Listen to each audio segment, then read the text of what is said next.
सभी को नमस्कार। हर्ष का विषय है कि विद्यालय द्वारा दिसंबर माह की डिजिटल पत्रिका उड़ान का प्रकाशन किया जा रहा है। पत्रिका भैया बहनों का मनोबल बढ़ाती है, उन्हें वैचारिक एवं भावनात्मक सृजन प्रक्रिया से जोड़ती है। प्रत्येक विद्यालय की अपनी एक अलग पहचान होती है। यह डिजिटल पत्रिका उस पहचान से हमारा साक्षात्कार कराती है। आज भावराव देवव्रत सरस्वती विद्या मंदिर शिक्षा के क्षेत्र में एक श्रेष्ठ नाम बन चुका है। यहाँ सुयोग्य आचार्यों द्वारा विषयों के अध्यापन के साथ साथ भैया बहनों के अंदर समाज के प्रति सेवा भाव, राष्ट्र के प्रति श्रद्धा एवं प्रेम की ओर दृढ़ किया जाता है। मुझे विश्वास है यह विद्यालय भैया बहनों का बहुमुखी विकास करेगा। इस स्मारिका निश्चित ही विद्यालय की साहित्यिक, सांस्कृतिक, शैक्षणिक गतिविधियों का दर्पण होती है। विद्यालय के भैया बहन अपने व्यक्तित्व, शैक्षणिक, खेल गतिविधियों और सांस्कृतिक कार्यक्रमों में अपनी प्रतिभाओं का परिचय देते हुए विद्यालय का नाम देश में रोशन करेंगे। मैं इस शुभ अवसर पर डिजिटल पत्रिका उड़ान के सफल प्रकाशन हेतु विद्यालय परिवार को बहुत बहुत शुभकामनाएं एवं बधाई देता हूं। नमस्कार। विद्यालय परिवार की ओर से मैं आप सभी का हार्दिक अभिनंदन करती हूं। भैया बहनों के समग्र विकास के लिए, उनमें छिपी प्रतिभा को उजागर करने के लिए विद्यालय द्वारा महीने भर भिन्न भिन्न गतिविधियां आयोजित की जाती हैं। आइए जानिए दिसंबर माह में आयोजित गतिविधियों के बारे में। माननीय दर्शकों, आप सभी को मेरा दिनांक 4 दिसंबर 2024 को नौसेना दिवस पर बहन निशा मलकानी के द्वारा जानकारी साझा की गई। अवसर पर हमारे सैनिक भाई बहनों के कुछ विचार और मेरे कुछ विचार मिलाकर आपके सामने लेकर प्रस्तुत हुई हूँ। हम सब जानते हैं कि भारत आज हर एक चीज में ऊपर है, भले वो चंद्रयान या मंगलयान हो या भारत की मिट्टी पर सोने बराबर खेती करना। जी हाँ, आज भारत मजबूत है और मजबूती का सबसे बड़ा कारण है और सबसे बड़ा स्रोत है हमारे सैनिक। न केवल भारत अपितु विश्व का हर एक देश अगर आज मजबूत है तो उसकी मजबूती का कहीं न कहीं महत्वपूर्ण कारक उसके सैनिक यानी सोल्जर्स है।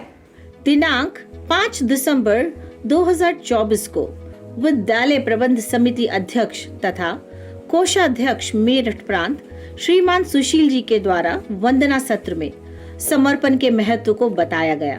उन्होंने बताया कि समाज के शोषित, पीड़ित और अभावग्रस्त बालकों के प्रति संवेदना और समरसता का भाव होना चाहिए।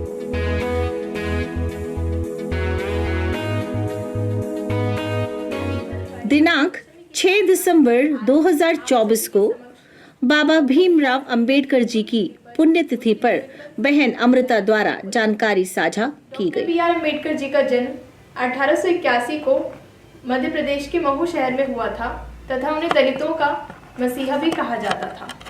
प्रारूप समिति के अध्यक्ष डॉक्टर भीमराव अंबेडकर जी ने हमारे संविधान का प्रारूप तैयार किया। डॉक्टर भीमराव अंबेडकर जी एक महान विद्वान होने के साथ साथ एक वकील और स्वतंत्रता सेनानी भी थे। उन्होंने सैकड़ों हजारों महान अछूत जाति के साथ बौद्ध धर्म में परिवर्तित होकर भारत में बौद्ध धर्म को नई दिशा दी।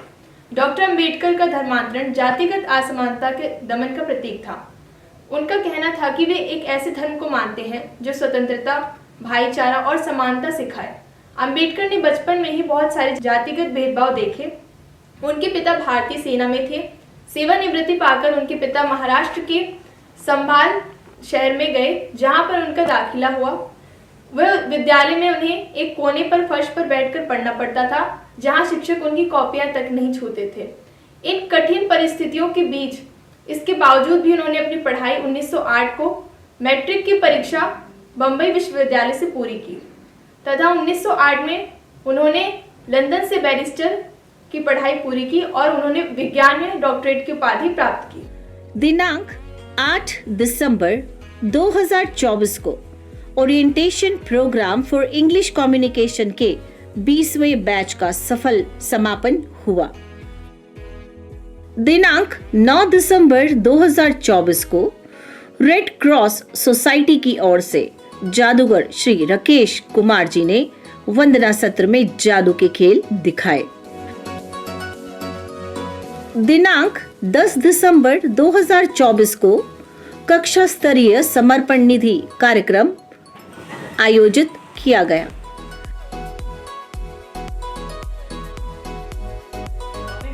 दिनांक 11 दिसंबर 2024 को गीता जयंती के उपलक्ष्य में भैया किशन दुबे द्वारा संभाषण दिया गया। मैं किशन दुबे कक्षा 10वीं सा का छात्र हूँ और आज आप सभी को गीता जयंती के विषय में कुछ बताने के लिए प्रस्तुत हुआ हूँ।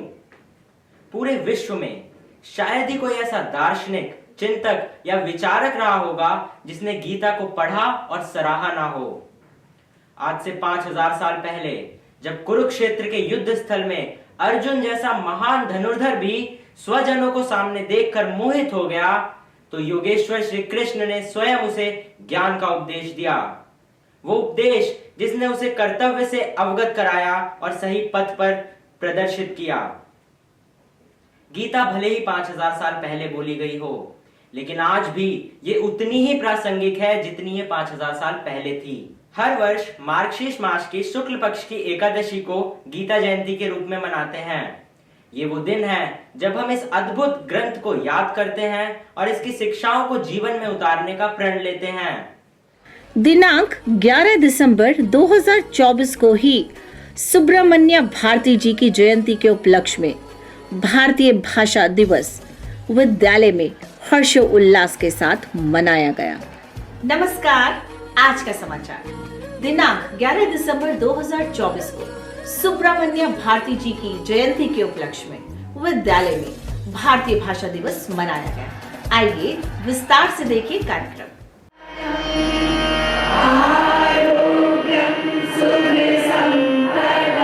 को मंच पर आमंत्रित करती हूँ। आओ गाए वंदे मातरम, आओ गाए वंदे मातरम। चलो एकला चलो रे, तबे एकला चलो, एकला चलो, एकला भरी भरी। मित्र, तुम कैसे हो? मैं ठीक हूँ मित्र। हो भारती, हमारा एक छोटा सा प्रयास भी देश के लिए बहुत बड़ा काम कर सकता है।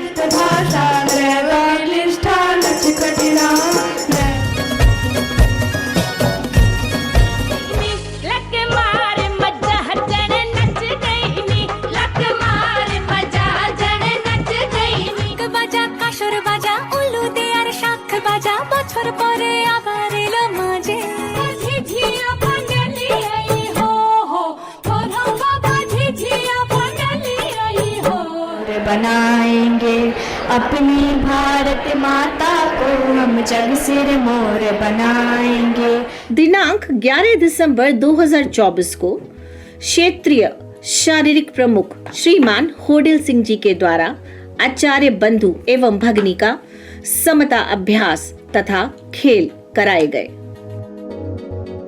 दिनांक 11 दिसंबर 2024 को ही orientation programme for English communication के 21वें बैच का उद्घाटन हुआ। दिनांक 12 दिसंबर 2024 को कक्षा 9 के सभी सेक्शन का समर्पण कार्यक्रम हुआ। दिनांक 9 दिसंबर से 14 दिसंबर तक अहिल्याबाई होलकर त्रिशताब्दी समारोह का आयोजन किया गया। उत्तर में काशी और केदार, दक्षिण में श्री शैलम, पूर्व में पुरी और पश्चिम में सोमनाथ मिलेंगे। जहां भी श्रद्धा से मस्तक झुकाएंगे वहीं शिव की प्रतिमा गढ़ते हुए महारानी अहिल्याबाई होलकर के हाथ मिलेंगे।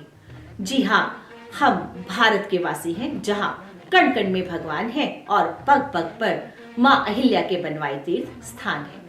वर्ष 2024 को देवी अहिल्या त्रिशताब्दी समारोह वर्ष के रूप में मनाया जा रहा है। इसके उपलक्ष्य में विद्यालय में दिनांक 9 दिसंबर 2024 से 14 दिसंबर 2024 तक विद्यालय में भिन्न भिन्न प्रतियोगिताएं तथा चित्र प्रदर्शनी का आयोजन किया गया।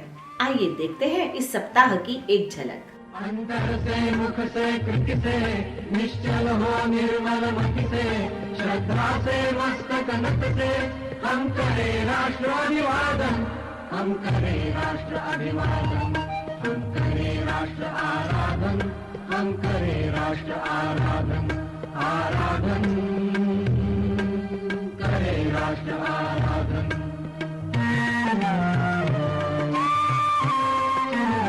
दिनांक 14 दिसंबर 2024 को राष्ट्रीय ऊर्जा संरक्षण दिवस पर बहन मुक्ता कोठारी के द्वारा जानकारी साझा की गई। ऊर्जा संरक्षण दिवस मनाया जाता है। यह दिवस पहली बार वर्ष 1991 को मनाया गया था। ऊर्जा संरक्षण अधिनियम वर्ष 2001 में ऊर्जा दक्षता ब्यूरो BEE द्वारा स्थापित किया गया था। यह दिवस ऊर्जा की बचत एवं संरक्षण के महत्व में के लिए जनता को जागरूक करने हेतु मनाया जाता है। इस दिवस को मनाने का मुख्य उद्देश्य ऊर्जा का कम उपयोग करने के लिए नीति एवं रणनीतियों के विकास में मदद करना है। इस दिन लोगों की ऊर्जा की बचत एवं ऊर्जा के महत्व के बारे में समझाया जाता है। दिनांक 14 दिसंबर 2024 को विद्यालय में अभिभावकों, विद्यालय प्रबंध समिति सदस्यों, प्रधानाचार्य और आचार्यों के द्वारा समर्पण दिवस मनाया गया। इसमें सरस्वती बालिका विद्या मंदिर नोएडा, सरस्वती शिशु मंदिर नोएडा के प्रधानाचार्य एवं अन्य समिति पदाधिकारी भी सम्मिलित हुए।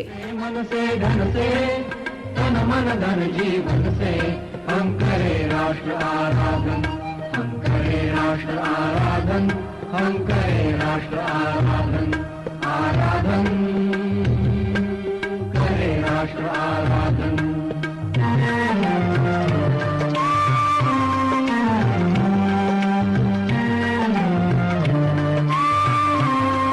दिनांक 16 दिसंबर 2024 को आचार्य बंधु एवं भगिनी के लिए समर्पण का कार्यक्रम आयोजित किया गया।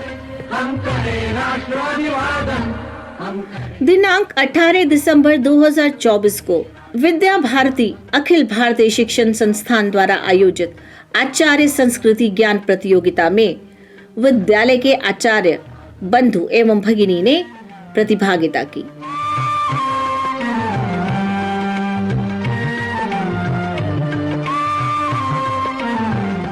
दिनांक 18 दिसंबर 2024 को orientation programme for English communication के बैच में माननीय क्षेत्रीय संगठन मंत्री श्रीमान डोमेश्वर साहू जी का मार्गदर्शन प्राप्त हुआ।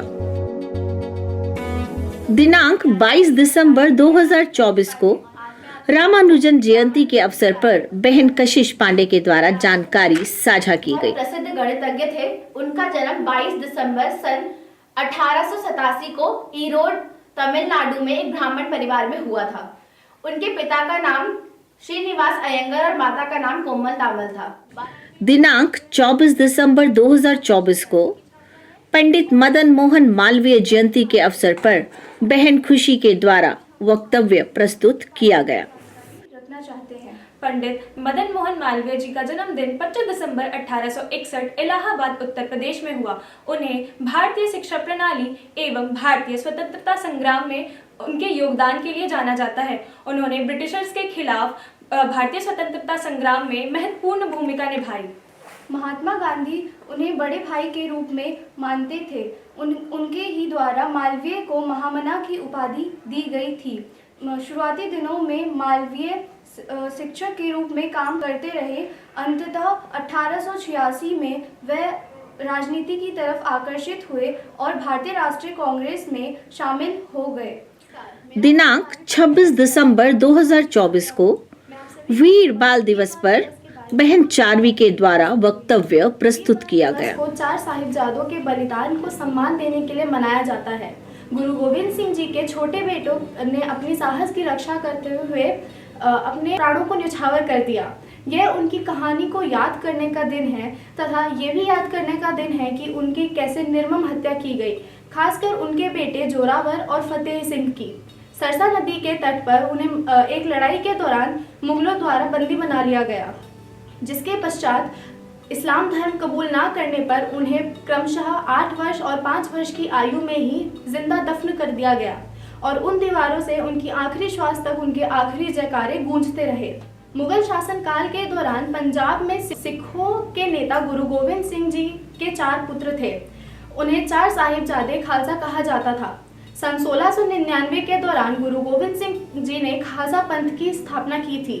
इस पंथ की स्थापना धार्मिक उत्पीड़न से जूझ रहे सिखों के लिए की गई थी। 3 पत्नियों से गुरु गोविंद सिंह जी के 4 बेटे अजीत, जुझार, जोरावर और फतेह सिंह, जिन्हें खालसा का हिस्सा माना जाता था, उन चारों को 19 वर्ष होने से पहले ही मुगल सेना द्वारा मार दिया गया था। उनकी शहादत को सम्मान करने के लिए प्रधानमंत्री नरेंद्र मोदी जी ने इस साल की शुरुआत में 9 जनवरी को घोषणा की थी कि 26 दिसंबर को वीर बाल दिवस के रूप में मनाया जाएगा। यह दिन 4 साहिबजादों, विशेष रूप से उनके पुत्र जोरावर और फतेह सिंह के साहस और बलिदान की एक श्रद्धांजलि होगी, जिन्हें तत्कालीन शासक औरंगजेब के आदेश द्वारा मुगल सेना ने कथित तौर पर मार दिया था।